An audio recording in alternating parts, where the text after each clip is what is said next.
L'auteur de ce livre, c'est le bien-aimé frère d'Éric Prince.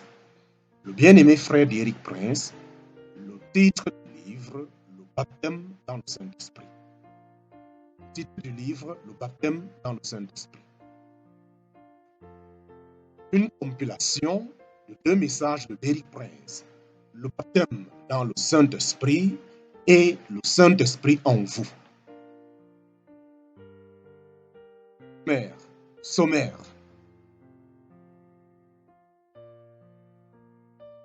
Première partie, le baptême dans le Saint-Esprit.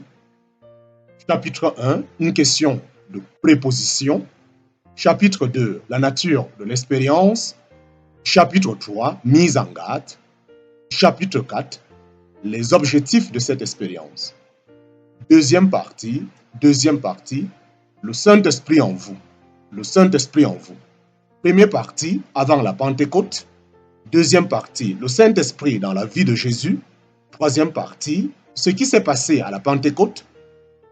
Chapitre 4, notre assistance personnelle intérieure. Chapitre 5, la révélation, la parole de Dieu. Chapitre 6, élevé à un niveau surnaturel. Chapitre 7, l'assistance dans la prière. Chapitre 8, la vie et la santé pour nos corps. Chapitre 9, le flot de l'amour divin. Chapitre 10, s'ouvrir au Saint-Esprit. Première partie, le baptême dans le Saint-Esprit. Première partie, le baptême dans le Saint-Esprit. Chapitre 1, une question de proposition. Chapitre 1, une question de préposition. Nous avons tous en effet été baptisés dans un seul esprit pour former un seul corps, soit juif, soit grec, soit esclave, soit libre, et nous avons tous été abreuvés d'un seul esprit. En parenthèse, 1 Corinthiens chapitre 12, verset 13. Tout le monde parle du baptême dans le Saint-Esprit.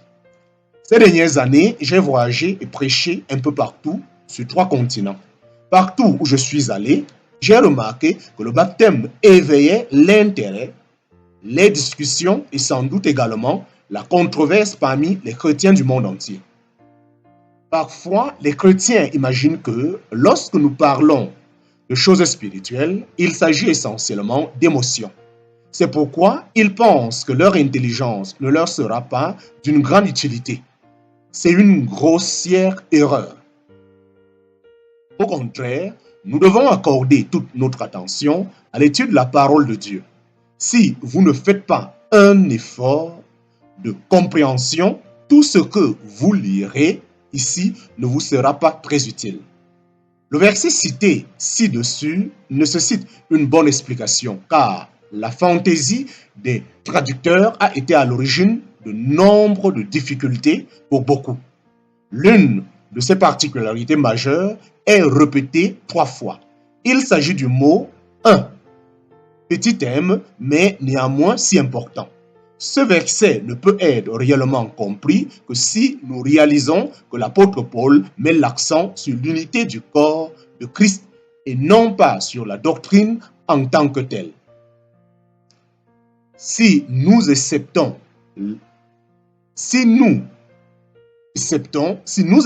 les bénédictions individuelles expérimentées par ceux qui ont reçu le baptême dans le Saint-Esprit, nous devons d'abord garder en tête que l'objectif suprême de Dieu en accordant le Saint-Esprit est l'unité du corps de Christ. Je pense que, bien souvent, nous n'avons pas été dans la droite ligne de l'enseignement et de la révélation de Dieu, car nous nous étions écartés du principal fondamental concernant le baptême dans le Saint-Esprit. Il se trouve que j'ai été professeur de grec à l'université de Cambridge et que j'ai étudié cette langue depuis l'âge de 10 ans. Je me permets donc de dire que, dans ce domaine, je sais de quoi je parle. Je ne doute pas non plus que certains de mes lecteurs connaissent également le grec et pourront se référer à une traduction littérale ou à un commentaire pour vérifier l'exactitude de la petite modification que je vais apporter à ce verset. Néanmoins, je ne prétends pas que vous acceptiez cette infime modification sur la simple allégation bagage culturel. Je vous demande plutôt de l'éprouver dans votre cœur. Selon moi, 1 Corinthiens chapitre 12, verset 13, pourrait être transcrit plus exactement de la manière suivante. Nous avons tous, en effet, été baptisés dans un seul esprit pour former un seul corps. Et nous avons tous été abreuvés d'un seul esprit. Tout d'abord, la préposition employée dans le grec original veut dire dans et non par. Le fait que tant de traductions de ce verset aient été fondées sur la préposition par est un moindre drame. En ce qui concerne le verbe baptizo, qui signifie baptiser, seules deux prépositions peuvent le suivre dans le Nouveau Testament grec. L'une d'elles est en, qui veut dire dans, et l'autre est eus, qui veut dire en. Nulle autre préposition ne suit ce verbe dans tout le Nouveau Testament. Dans un seul esprit, dit le verset, nous avons tous été baptisés. Ce verbe est au passé composé et non à l'imparfait et il rend compte d'un événement unique ayant eu lieu à un certain moment dans notre passé. Il n'est pas dit « nous étions baptisés », mais bien « nous avons été baptisés ». Afin de pouvoir apprécier ce verset dans toute sa plénitude, j'estime que nous devons considérer certains passages parallèles dans le Nouveau Testament, particulièrement liés à l'usage des mots. Baptisés en, qui en eux-mêmes forment une préposition plutôt étrange.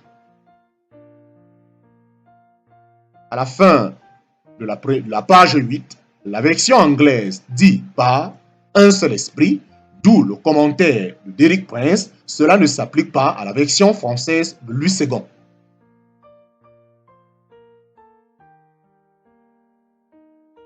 Vous avez probablement rencontré des gens qui, se fondant sur ce verset, disent que vous n'êtes pas membre du corps de Christ tant que vous n'avez pas été baptisé dans le Saint-Esprit. Je pense qu'il est terrible d'affirmer cela. Je respecte la sincérité de ceux qui le prônent, mais je suis d'avis que c'est une énormité fondamentale. C'est pourquoi, avant d'aller plus loin, je voudrais tenter de clarifier la situation en me référant à 4 autres passages du Nouveau Testament dans lesquels baptiser en est utilisé. Une fois que vous auriez consulté ces passages, je suis persuadé que vous tomberez d'accord avec moi pour dire qu'à chaque utilisation de baptiser en, la personne baptisée était déjà auparavant dans ce en, quoiqu'elle venait d'être baptisée.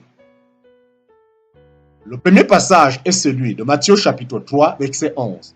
Moi, je vous baptise d'eau pour vous amener à la repentance. Littéralement, il est dit, je vous baptise d'eau dans la repentance. Cela signifie-t-il que les personnes que Jean a baptisées ne s'étaient pas repenties ou n'étaient pas repentantes? Bien sûr que non. Cela devient clair si vous lisez les versets précédents. Mais voyant venir à son baptême beaucoup de pharisiens et de sadducéens, il leur dit, race de vipères, qui vous a appris à fuir la colère à venir. Produisez donc de fruits dignes de la repentance. En parenthèse, Matthieu chapitre 3, versets 7 à 8. En d'autres termes, Jean-Baptiste était en train de dire, prouvez donc par la vie que vous vivez, que vous vous êtes repenti, et ensuite je pourrai vous baptiser. Il est parfaitement clair que Jean ne baptisait que les gens dont il croyait qu'ils s'étaient vraiment repentis. Son baptême était la preuve visible qu'il reconnaissait leur repentance et s'il avait eu une raison de croire qu'ils ne s'étaient pas repentis, il ne les aurait pas baptisés. Voici les paroles de Pierre en réponse à la question de la foule convaincue de péché après que l'Esprit Saint a été déversé sur elle le jour de la Pentecôte. Après avoir entendu ce discours, ils eurent le cœur vivement touché Et ils dirent à Pierre et aux autres apôtres, hommes frères, que ferions-nous? Pierre leur dit, repentez-vous et que chacun de vous soit baptisé au nom de Jésus-Christ pour le pardon de vos péchés et vous recevrez le don du Saint-Esprit. Actes chapitre 2, versets 37 à 38. Les mots que chacun de vous soit baptisé pour le pardon de vos péchés donnent en grec littéral que chacun de vous soit baptisé dans le pardon de vos péchés. Cela veut-il dire que leurs péchés n'étaient pas pardonnés avant qu'ils soient baptisés? Non, cela serait contraire à toute la doctrine du Nouveau Testament. Lisons Galates chapitre 3, versets 24 à 27. Ainsi la loi a été comme un pédagogue pour nous conduire à Christ afin que nous fussions justifiés par la foi. La foi étant venue, nous ne sommes plus sous ce pédagogue. Car vous avez été tous fils de Dieu par la foi en Jésus-Christ. Vous tous qui avez été baptisés en Christ, vous avez revêtu Christ. Remarquez, bien que l'ordre est clair et déterminant dans le verset 26, nous voyons qu'il n'y a qu'une condition requise pour être enfant de Dieu, celle de la foi rédemptrice en Jésus-Christ. Toute doctrine qui enseigne autre chose est fausse. Dans Jean chapitre 6, verset 47, Jésus dit, en vérité, je vous le dis, celui qui croit en moi a la vie éternelle. C'est ici la doctrine que soutenait Luther, la justification par la foi seule. Seule la foi active en Jésus-Christ est requise pour devenir un enfant de Dieu.